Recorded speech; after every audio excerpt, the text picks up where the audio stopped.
Well, hello, good evening. This is your man's, the man about town, Petty Murphy, reporting to you live from the back of the classroom with Akata News Network. What is that? Wait a minute. Stay tuned. Breaking news. Yeah, so you already know what it is. It's your man, Petty Murphy, reporting to you live from the back of the classroom here at Akata News Network. But let's get down to business, right? So as you can see, right, the term abeed or abeed literally means slave, right? In Arabic. And we know that the Arabs, to this day, allegedly, they still practice or partake in the slave trade by taking people up out of Africa. This is documented. It's happening. Saudi Arabia, Dubai, all of them. It's happening, right? Go look for yourself, because I know nobody will ever take my word for it. But again, back to what I've been saying.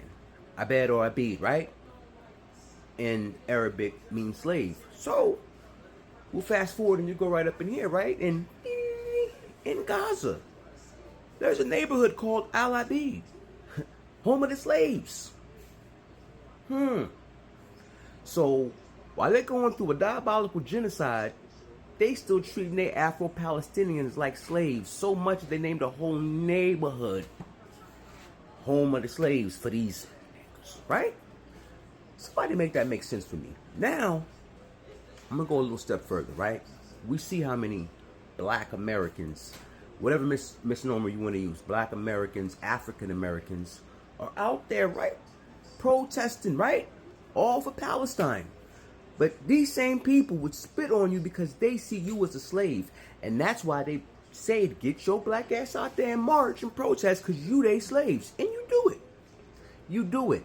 So now when you sit back and you wonder why Africans say that we're stupid, or that we slow, have no education, or no culture, you know why? Because what they see is a group of people with no pride in themselves, and that they will go to war for anybody and everybody who already proven they don't give a about them. Right? The South Americans and everybody else call you moyos and mayetes, mejor la raza. And then what happens? Trump puts the foot down and says, yo, we got to get all these criminales up out of here. And who's the first ones out there? Let my people go. Y'all black niggas. With no fucking sense or home training. But you out here fighting for the people who tell you that you're a moyo. You know what a mayete is? It's a dung beetle. They're telling you you're a shit beetle. Mejor la raza. Better the race. That literally means to procreate with someone of a fairer skin, or preferably white, so that you can erase the black out of your bloodline. But y'all still out here going hard for them. But I'm crazy. Yeah, okay. So the rest of y'all slaves, y'all keep doing what y'all doing while the whole world laughs at you and continues to violate you and disrespect you in your home, where you pay taxes to fund their lives, while they send that money back home. And then after the first generation, what do? Go look at Miss Omar over in Minneapolis, or the cat that's running for mayor, right? Shit, look at New York City right now. Cat running for mayor. They enter politics cosplaying you, and you never get anything out of the deal. Go look at the Congressional Black Caucus, who voted against reparations, even though it was written in the Emancipation Proclamation, but see where all of their home countries are actually at. The majority of them are not Americans. But again, what do I know? Because, the abeeds can't seem to read, or they don't want to read.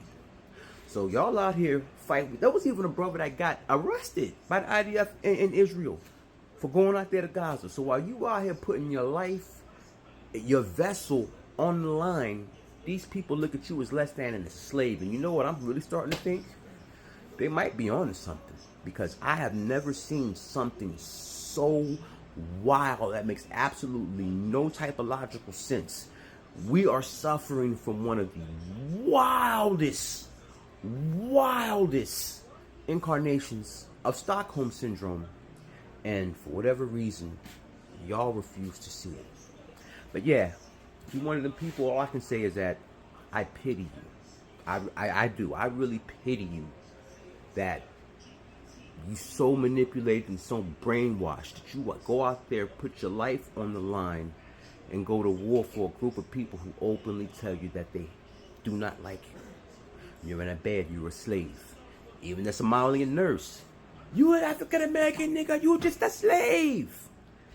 You got motherfuckers in Palestine that bombed out to rock rubble, but they still got time to call your black ass a slave while you go out there and try to fight for them.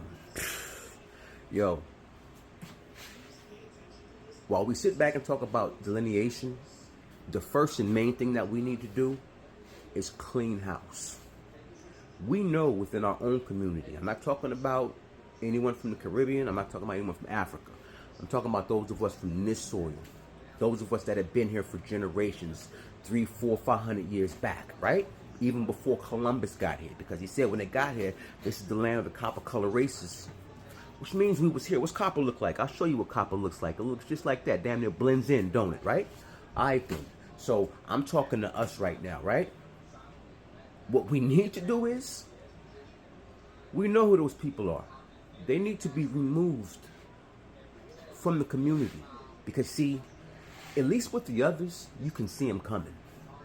But clearly all skin folk ain't kinfolk. And it's a lot of our own skin folk. And I'm not talking about the ones from across the water that came off a banana boat. I'm talking about the ones that was born here on the soil and been here for generations.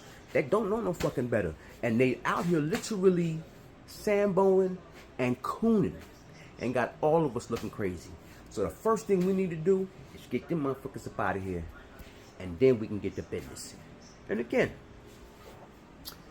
I know it's going to rub some of y'all the wrong way, but it is what it is. And sometimes we need to hear the hard truth. So, I digress, and I'm going to leave y'all with that. And it is your man, Petty Murphy, reporting to you live from the back of the classroom here at Akata News Network. Realize, and transparency forces accountability. You clown-ass Negroes, wake up because you're making all of us look bad, and before we realize it, we'll be back in chains.